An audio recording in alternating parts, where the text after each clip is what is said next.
Good day everyone. My name is Jason. Good day everyone. My name is Jason Subiaga, and today I am going to discuss with you about the strategy in teaching posts in silent reading. Now, before that, I want to define what is prose. Prose is everyday language used in writing or speaking. It doesn't follow any specific pattern like poetry. You can find prose in stories, books, essays, and articles. It is straightforward and focuses on clearly expressing ideas without rhyme or rhythm. Prose is how most people write or speak when they are not trying to create a poem. So basically, prose is what we use in our daily basis, no? Why silent reading is essential? Silent reading is important because it encourages focus and personal engagement with the text, unlike reading aloud, which can distract other students.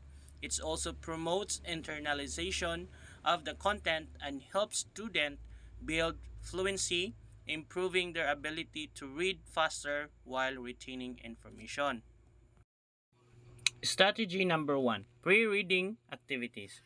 Before students start reading a text, it's helpful to activate their prior knowledge.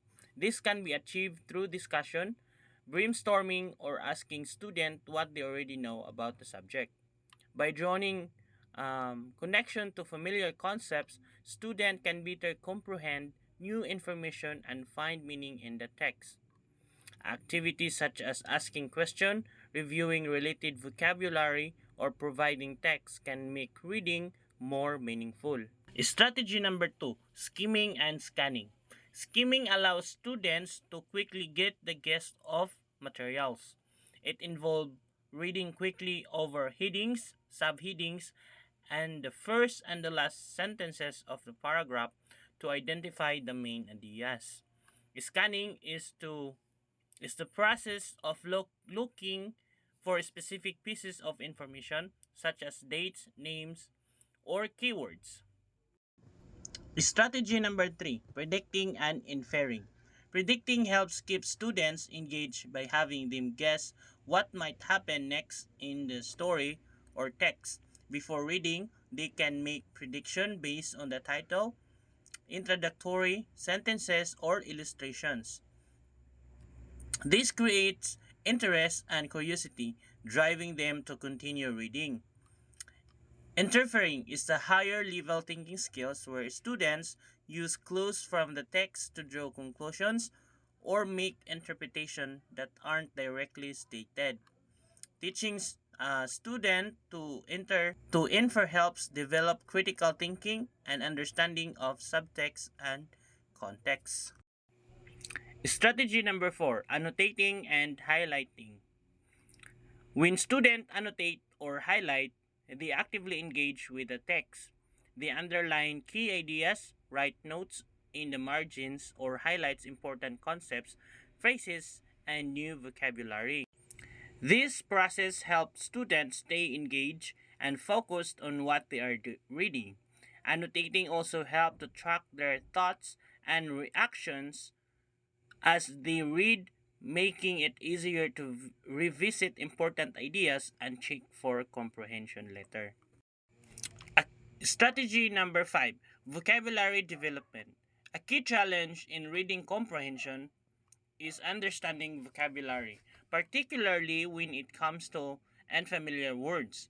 By teaching students to infer the meaning of new words from the context, they can expand their vocabulary and gain a better understanding of the text. Encouraging them to look for roots, prefixes, or suffixes within words also help them deduce meanings. This can be done before or during reading. Additionally, teachers can provide direct instruction of key terms using the text as a context for learning. Strategy number six, summarization. After reading, summarizing allows students to reflect on the material and solidify their understanding. By asking students to summarize the main ideas or events in the text in their own words, teachers can ensure that students have grasped the core concepts. Summarization helps identify key points, reinforces retention, and encourages critical thinking. It also serves as an excellent way to check comprehension and identify any gaps in understanding. Strategy number 7, questioning for comprehension. Asking students after reading encourages critical thinking and promotes reflection on the text. Literal questions focus on basic details like facts and events. Example, what happened in the first paragraph?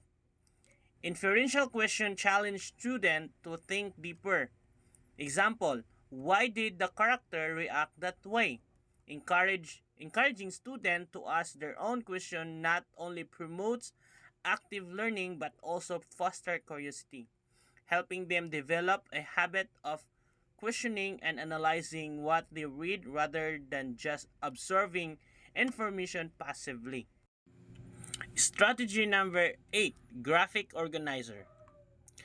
Graphic organizer are visual tools that help students organize and represent information in a clear, structured way.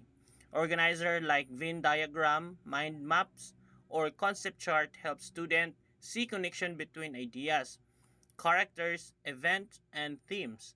This visual representation makes it easier for students to grasp complex information and understand relationships within the text. For example, a story map can help students track key events in a narrative, while a cause and effect diagram help to analyze event in the story.